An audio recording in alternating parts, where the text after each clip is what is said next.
You're listening to The Spot. To the 2, the 3, the 4. Fellas, I'm ready to get up and do my thing. I want to get into it, man. You know. This is The Spot right here on SoFloRadio.com. I am your host, One Jack Frost, coming across your streamlines. And what a messy week of things. And luckily, we're able to recap it right here for you at The Spot. My co-host should be here at some point, and we might have some calls and the whole nine, because everything from millennials, well, the younger millennials, no shade, to social media. And, you know, it has its good points, and this week it definitely showed its bad sides, or its bad points. Don't let your mouth open up, cause you don't wanna see the handgun. And I was taught, if a man talk about another man while that man ain't present, a man don't listen. They throwing bricks, but their hands is missing. Just watch what you say.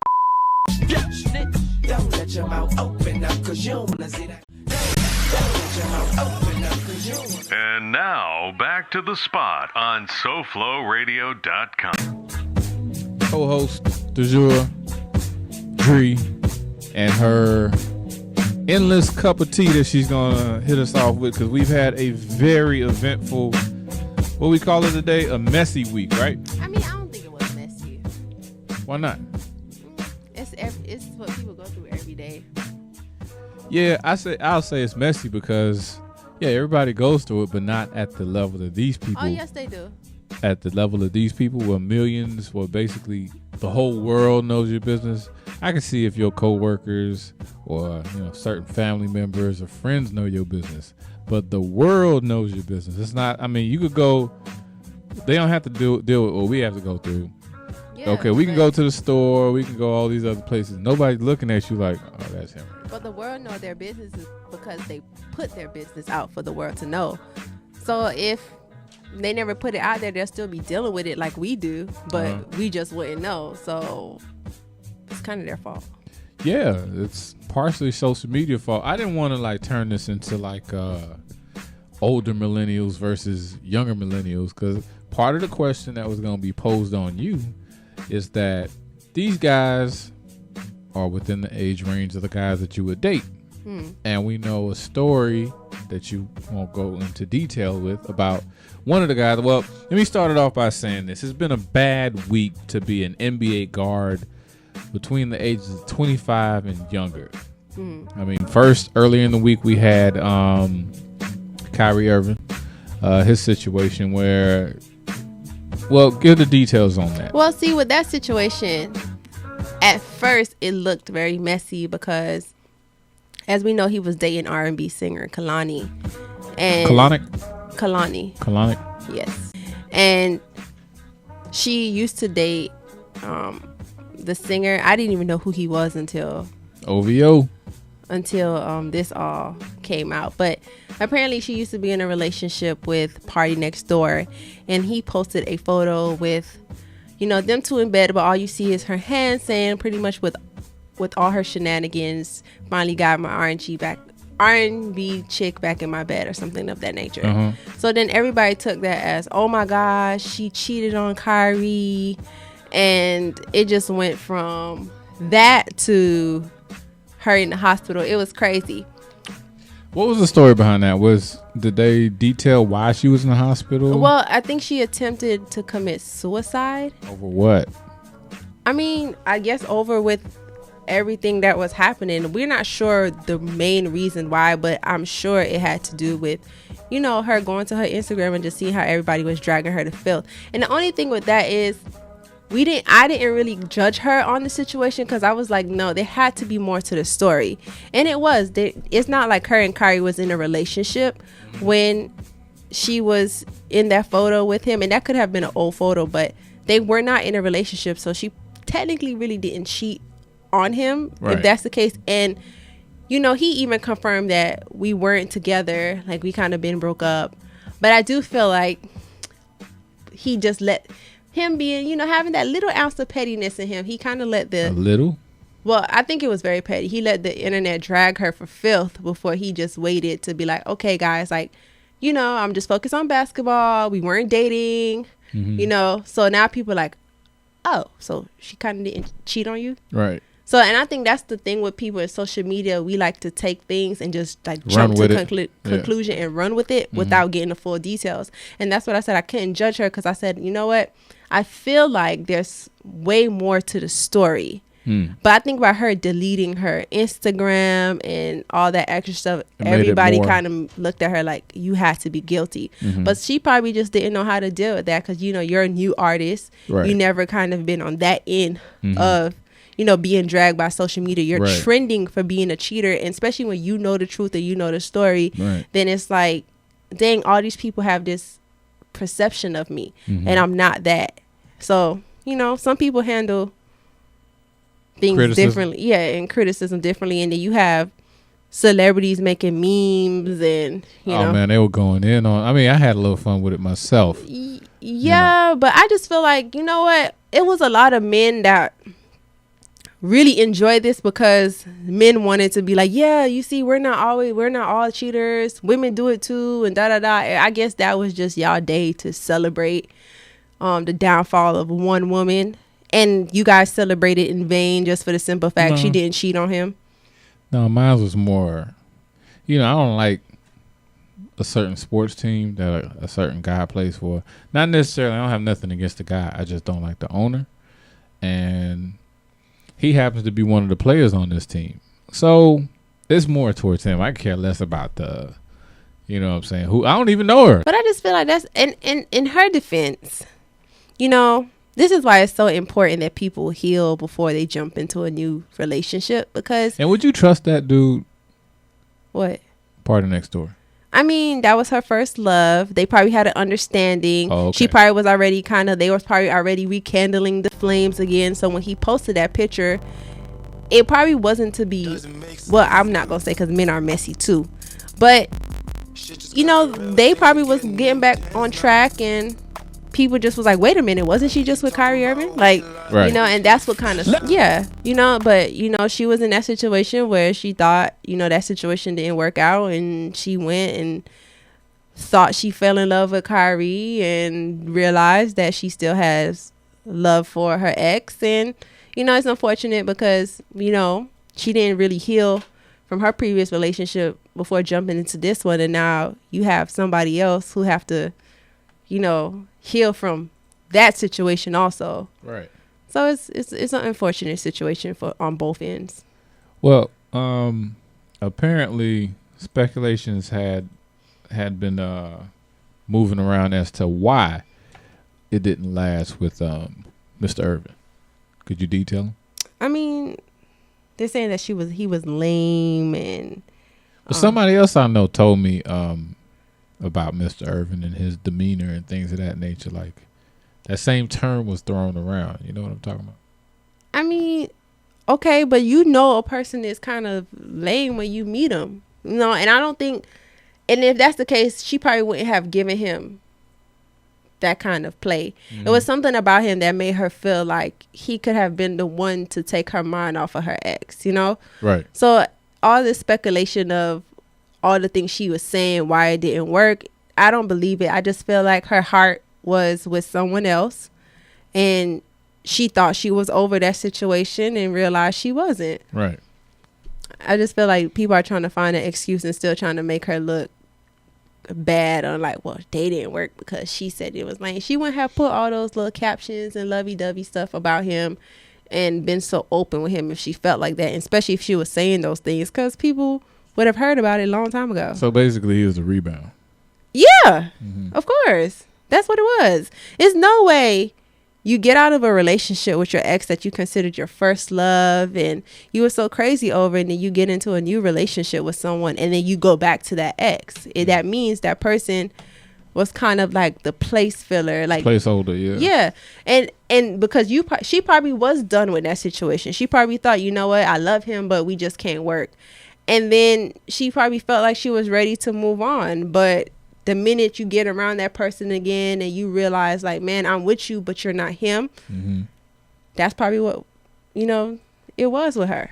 So, I mean, it happens every day. And I don't understand why people are making this situation out to be like such a big deal, as if everyday people don't go through that. We've all had that one person that we was in love with, and you try to bounce to somebody else, and then you realize like, it was cool and whatever, but I want to try it out again with this person. We've all been there. Well, I think, and we'll segue to the next topic in just a minute, but I think it's a lot of petty and the opposite of thirsty people, their cousins, I call them, that just feed off of that. Just feed off of, because we got a couple of guests supposed to be calling in, or just regular callers. You can reach out to us at night, going in with about this Kyrie Irving, social media, all of it, all in one. And it's so sad, with her, they were saying that she was attempting suicide.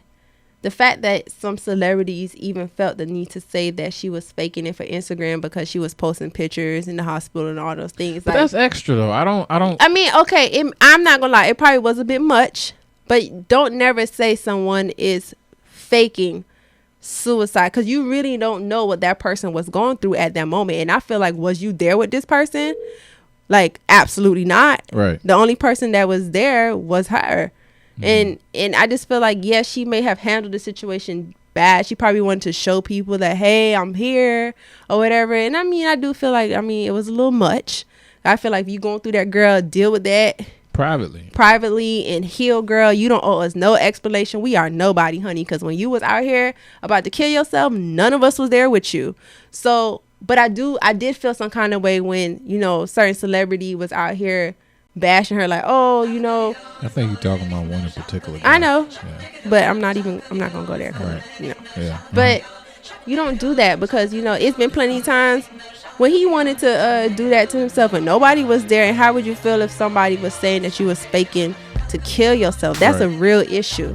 Even if people feel like she did it for attention or whatever the case may be, the fact that she was in the hospital after all that happened, something had to went down emotionally for her to even end up in that hospital bed. So I don't feel like it's just some things that you need to not really fall back on, talk about, right, or come at somebody about.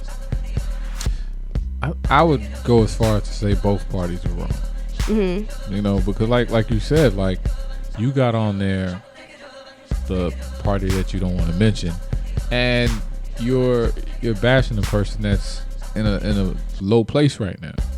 But at the same time, you're feeding that same negativity by letting them into your world. That's what started this in the first place. I understand that you want to update people, but these aren't fans, clearly. You know what I'm saying? So letting them know that you're doing okay and all, you're just feeding them more. Like, oh damn, that bitch is alive. Well, let me keep dragging her some more. You know what I'm saying? And it's like, that's the thing that disturbs me a little bit. Which leads to our next clip. I'm going to go ahead and play this right here. And we'll talk about it. Let me put this in its proper perspective for the American public to stomach. I am a reporter. And even I don't want to talk to him. I mean, you got to be kidding me. I mean, to sit up there and exercise that level of a violation. Now, I understand everybody talking about it's not a man code. It's a everybody code because women have certain codes. Well, damn it, I'm a man. I'm only talking for me. Molly, you can feel free to speak for the women anytime you want to. As a man, you don't do that. Under no circumstances do you infiltrate yourself into somebody else's business and discuss or reveal their private personal affairs, particularly when it comes to women. You turn the other way. You didn't see, you saw no evil, you heard no evil, you know no evil. Shut the hell up, mind your business, step off and move on. And I don't want to hear all of this stuff about you, okay? He's 20 years old. You're 13 years old, you know better. You're 10 years old, you know better. I don't care how young you are. The second you get a scintilla of sense, you know not to do this. It's one of those situations where, you know what? If this brother came and asked you for a cup of coffee, you looking for a tape recorder or a cell phone, what are you doing? You ask any question. Why are you asking me that for? So, I don't know, as sick as possible. I've been asked that question 110 times, and my answer, my feelings stay the same. I wish I could make things better right away, but I can't. All right. We went to our next topic. The whole D'Angelo Russell. Now, let me start with D'Angelo Russell. Now, this dude was expected to be the next big thing for the Los Angeles basketball Lakers because of where he was drafted last year in last year's NBA draft. Now, little did he know he'd be more infamous than famous. And that's I mean, our guest that we'll be having on at some point, I'm going to talk to him a little bit, Mark Strickland, former Miami Heat forward. He'll discuss it a little bit, you know, even though he's from a different era compared to these guys, because it's like I said, between him and some of the other things I've seen, this is kind of strange. First, would you date a guy like him? Who? Russell. I think he's super young. Like his mindset. Uh-huh. You know, I still think I'm not justifying what he did. Well, hold on. Looks like we got a caller. A fan favorite to the Miami Heat Nation. For those, this is pre Big Three era for y'all that don't know. All right. This was the Tim Hardaway, Alonzo Mourning led teams, and he was a fan favorite. Went by the name of Pogo Man. We call him Strick for short. Mark Strickland right here calling the spot. What's going on, Strick? Chilling, man. What's happening? Man, we doing good over here talking about the D'Angelo Russell, Nick Young situation. Now, okay, you being a part of the Miami Heat structure and being under what LeBron and Shaq and everybody else calls the great Pat Riley. Now, a situation like this definitely wouldn't have happened under the era that you were in. But how would you look at a guy like Nick Young? D'Angelo. Like Nick, if I was D'Angelo, man, that's a tough situation. You know what I'm saying? Because you know, once you lose the trust of your teammates, it's tough to get it back, man. And these days, man, you got social media, right, and all of that type of stuff, man, which heightens every situation. Uh-huh. So, you know, if it was that situation, probably if that would have happened back in our day when I was playing, it probably would have got handled in house. Right. You know what I mean? Now, but because, you know, he put it out on social media, it's tough. You know what I mean? Especially if, you know, Nick Young loses his woman over it. You know what I mean? Like, right. That's kind of like, that's a tough situation, man. That's a major violation. Yeah. You can't. First of all, I would have been kind of suspicious when he was asking me the questions. You know what I mean? Right. So I'd have been kind of like, why you asking me questions about what I'm doing, man? Talk about you. Right. What you been doing? You know, I would have just flipped it on him. Right. But, you know, like they both were saying, I mean, I guess as a team, they play practical jokes on people by doing certain videos and those type of things, and you see it on social media with different stuff. Right. But, you know, you just can't post, you know, private conversations that you have with your teammate, knowing that he got a girl and knowing that he's saying something that may prevent, you know, his girl from staying with him. You know, that's just a major violation. So, you know, he probably would have been banned for the team. One of the captains probably would have went to Pat Riley and been like, "Yo, we got to get this guy out of here," and then he would have got cut or traded. That's usually how that happens. Well, we're hoping that we're not getting too many secrets from La Familia, because we know the Miami Heat just don't let no type of information out. But well, you know, those type of situations never happen. You know, right. Because you know, the Heat are tight knit. And it's actually one of the best organizations I played for in the NBA. In Dallas. I see that because we follow you on the spot, and you getting them good seats at the Heat games. Yeah, you know, I had to pay for them, but you know, I just you know, they're not giving to me. You know, right. I had to pay for them. Of course, right. But I like the Heat. You know, I'm a big, huge Dwayne Wade fan. I do like the Heat. I'm happy that I stay in a city where the team is good. Right. You know, they at least make the playoffs. Last year we didn't, but you know, this year, you know, they made up for it. And I think after this summer, man, we'll have one of the top teams in the NBA again with all the free agents. Well, we did a photo shoot with Justice. He's on the cover of our next magazine. We have a magazine, Rose Magazine, that goes out to all the locker rooms. Okay. At the sport in NFL and NBA and Major League Baseball. And he did it. He was a real cool guy, real humble guy, real cool. I think he's just a little bit quiet because he's focused now. You know what I mean? He's young. He got a lot to learn. And you can see it in his work ethic, and you can see it when you meet him. You know, he's still a young guy, but, you know, you can still see that old spirit in him. Now, I haven't had the pleasure of hanging out with D'Angelo Russell, so I really don't know him that well. Of course, so I can't speak on his personality. But it seems to me like, you know, he has some growing up to do, and, you know, he really has to kind of embrace this NBA thing, the silence in the locker room, what stays with a team. You know, I know secrets about the Heat, man, that I would never tell. Right. You know, that never leave. No matter if I got angry at that person or, you know, we got into some type of, you know, tip or tat, I still wouldn't tell. Right. You know, that's just certain things, you know it. Certain things as a man, you just don't do. You know, right. you can't cross that line. Yeah, you can confide in somebody for a reason. You know, you talk to them for a reason. So you didn't expect that, okay, this person had a megaphone attached to their hip. You know what I'm saying? So I completely get that, you know. Now, to pick your brain about this season, it's been a crazy season. Of course, there's been a record pace for both the Spurs and Golden State. And finally, since the All-Star break, I mean, nobody, at least I didn't. You probably looked at it different, having a better eye for this. Nobody expected the Heat to play like they're playing. And they're actually not the only team that's playing. Another one of your former teams, the Hawks, I've noticed they're defensively back in like the top 5 for the way they've been playing. So what do you think are the Heat's chances of finally, of course they're going to make the playoffs this year, but meeting up with Cleveland? Like, what are your thoughts on the outcome of that possibly? No, I like Boston, man. I like those teams, but I like the Heat. The Heat, they have a chance as long as we have Dwayne Wade. I think the key to this season is Dwayne Wade was healthy. You know, this is the healthiest we've ever seen, and you can see it in his play. Right. Then you have Whiteside, you know, who shaped up his body. I think the Heat are best with that, with getting guys in condition and ready to play, and body weight and body fat and those type of things, because they concentrate and focus on that.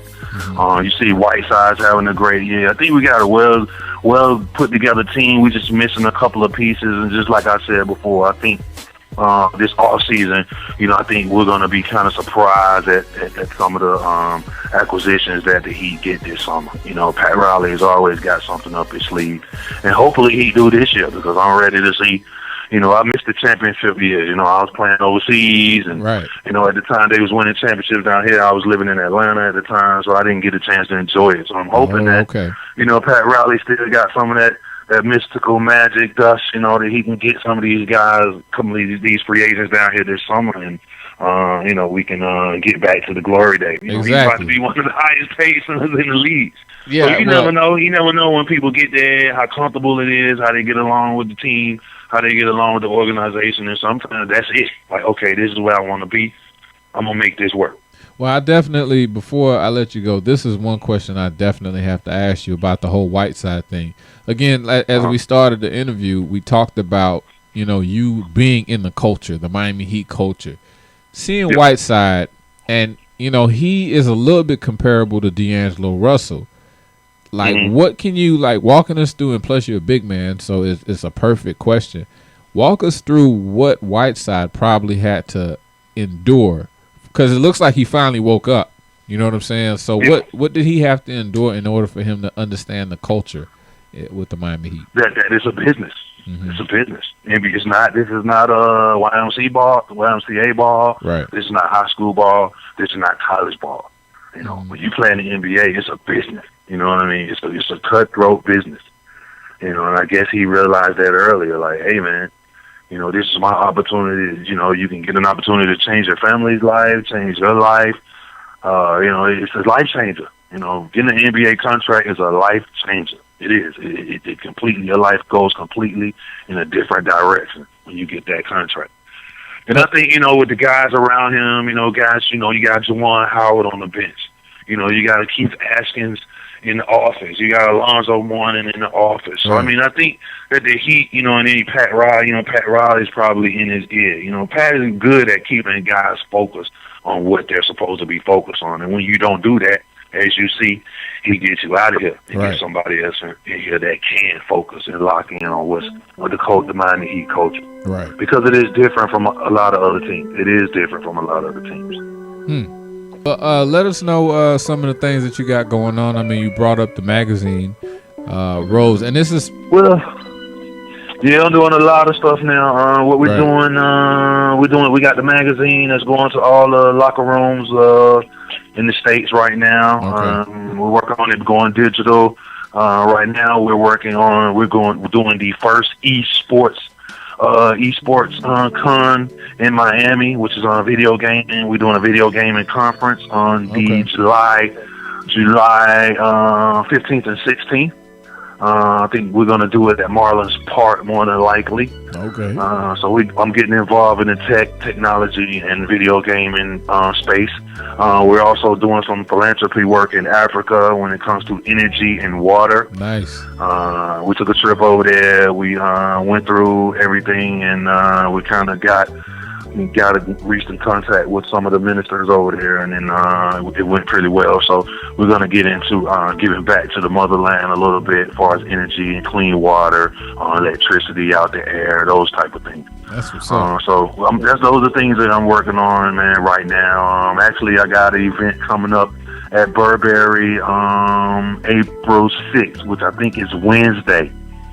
Yeah. They coming out with a new cologne, and we're doing an event at Burberry from 7 to 9 at the Burberry and Design District. Okay. So if anybody wants, and we're doing that one for the back to school kids. Okay. We're kind of trying to get kids, to get tutoring and all stuff. We're real big on tutoring.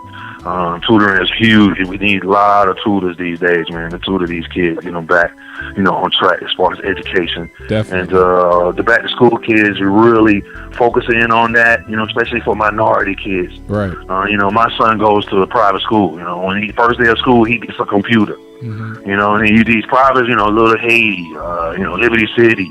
Right. Those schools don't get nothing. Right. For old books. So what we're trying to do, man, the back to school kids, that organization is really focusing in on, not leaving, not one kid left out of having an opportunity to have a good education or learn, or be a better learner. Yeah, be a better learner. After school tutoring, after school tech program. So that's what I'm doing now. Those three things are keeping me busy.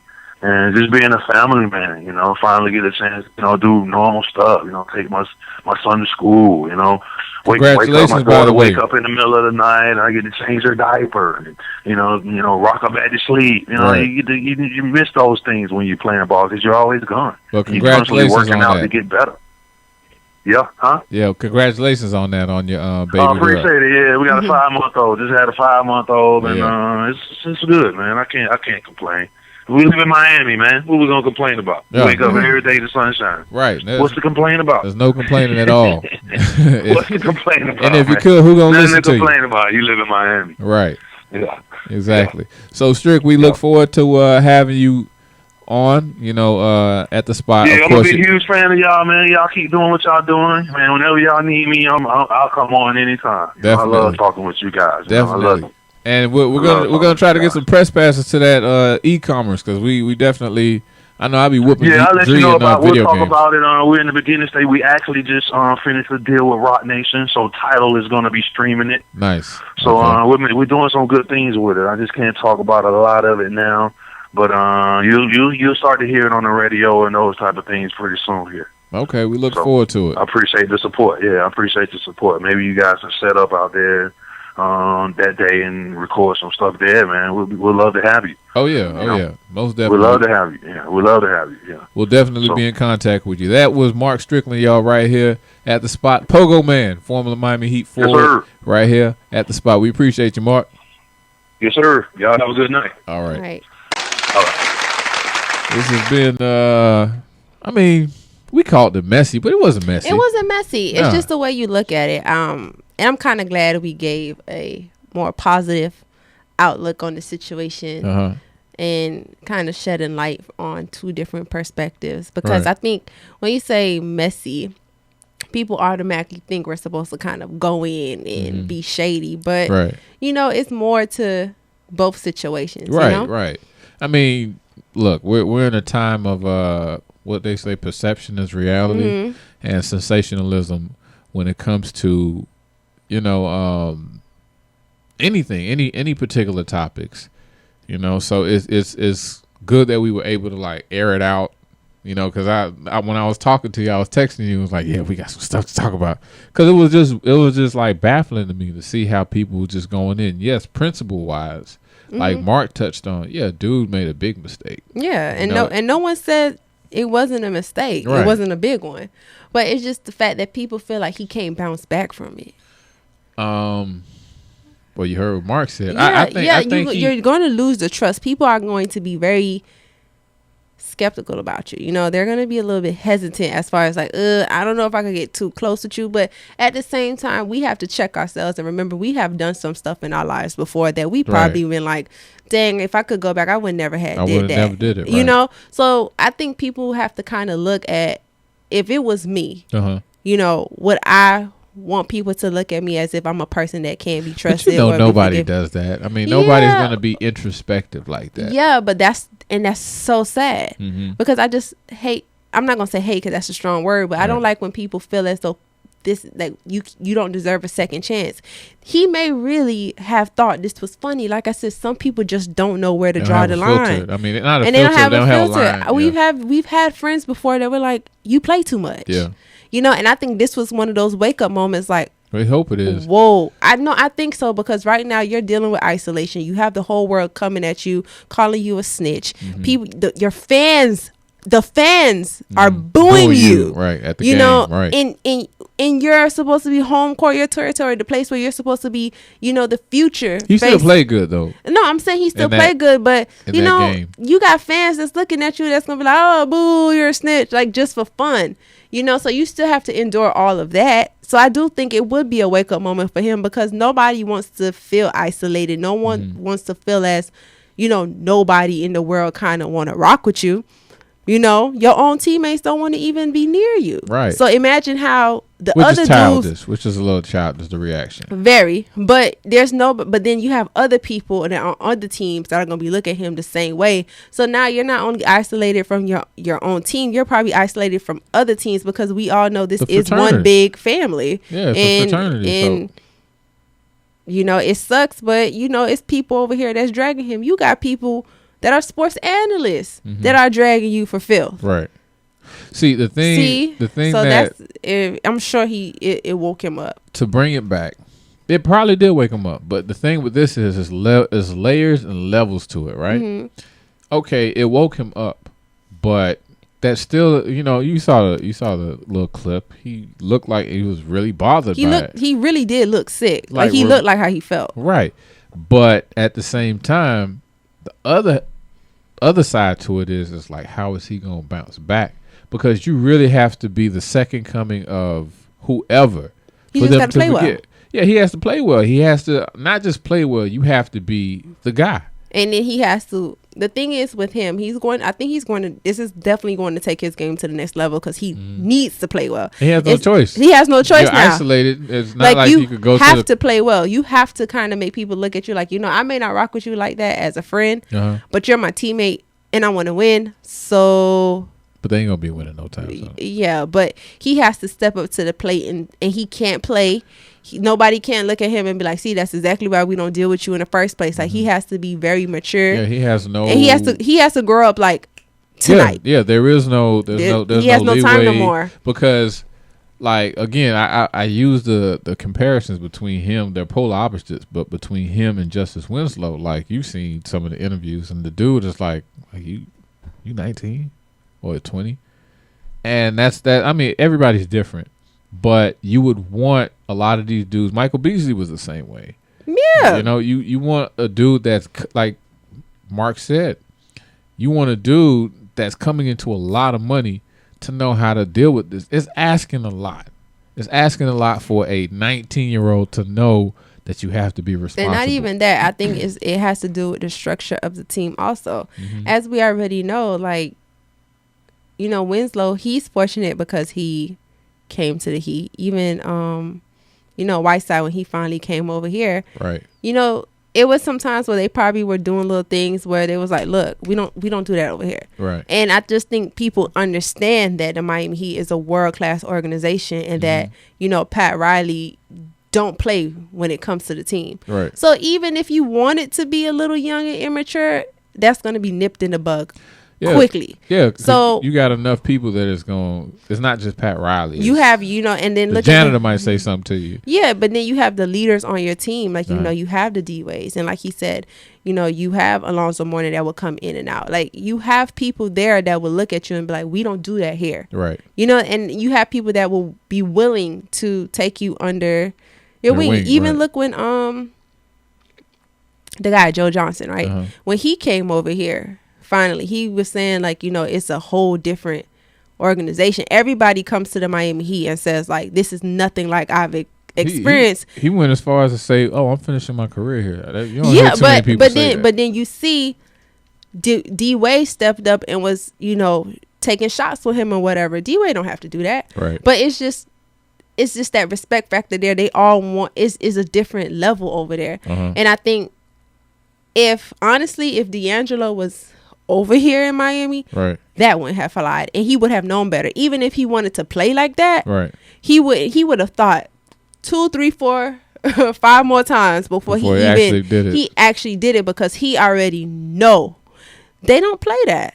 They don't play that over there at the Heat. And I just think with the Lakers, maybe they have to start figuring out what they have to do, if they got to get some mentors, if people need to really step up and be real leaders over there. I don't know, but I don't feel like, isolating him would teach him a lesson, but at the same time, I think they need to show compassion on him also, because they do need to take in mind that he's very childish.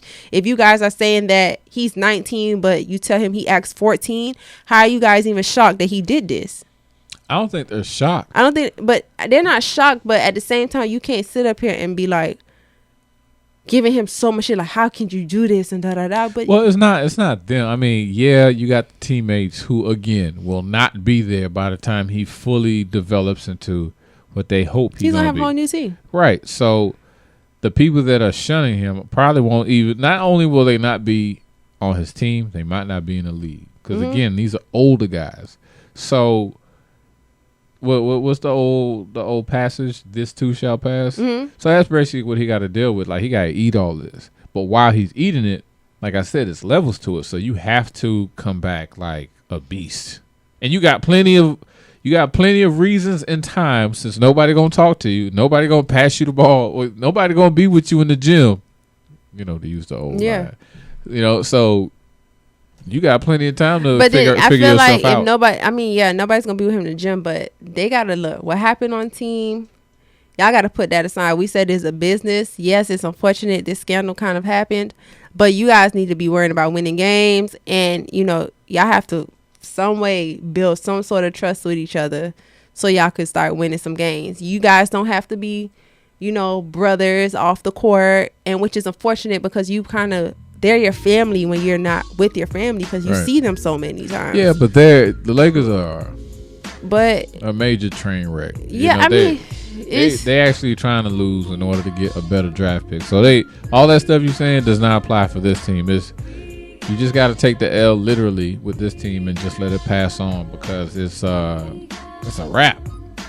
And I feel like the world will probably have more compassion on him if Nick Young kind of say, you know what? He said it. He forgave him. I don't know how realistic that is, but I read one of the trending topics is that he forgave him. He publicly forgave him. Oh, well, I didn't see that. But if he did, good, kudos to him. Salute. Because if he gives him that second chance, and if he's the one showing him, like, you did me wrong, but I understand we all make mistakes or whatever like that. And he showed compassion on him. Other people may not really rock with it, but they'll have no choice but to respect it, because they're going to be like, well, if this happened to you and you can have this compassion on him. Ain't nobody worried about no Nick Young. If he... You think this all just for, like, media and... Yeah, it's L.A. You know what I'm saying? It's the city of fake shit. So you just got to let it go. I know one thing we won't let go is you telling them where they can find you. On social media. Oh, well, you can follow me on Sports Chick Media. I just created a new Instagram page. So, yeah. Sports Chick Media? That's why I'll be updating all my sports news. But the other one you're not going to mention? No. That's my personal page. Oh, okay. I had some some memes Special combination of ingredients that I was to going to relieve show pain, you. to relax But tension, soothe irritability. This is The Spot. I'll say that for the next show because it's this thing that Plus Spot crew member Plus Pierre had posted about women, how they dress going to the rent office. And I thought about you, like when you go to your rental office and how you probably have that same shower cap on your head. Never. The satin cap. Absolutely not. Yeah, whatever. I never step out my. Listen, if I have to go anywhere with in public where people have to actually look at me, you would never catch me with a bonnet on my head, ever. You'll probably see me with a baseball cap, but you would never exactly. But you'll never catch me with a bonnet on my head. I wouldn't go nowhere. You'll starve. Starve. Hey, listen. I'm not gonna die. On that note, this is The Spot. We'll see you later. Special combination of ingredients to relieve pain, to relax tension, soothe irritability. This is The Spot. It's a fucking movie, man. On SoFloRadio.com.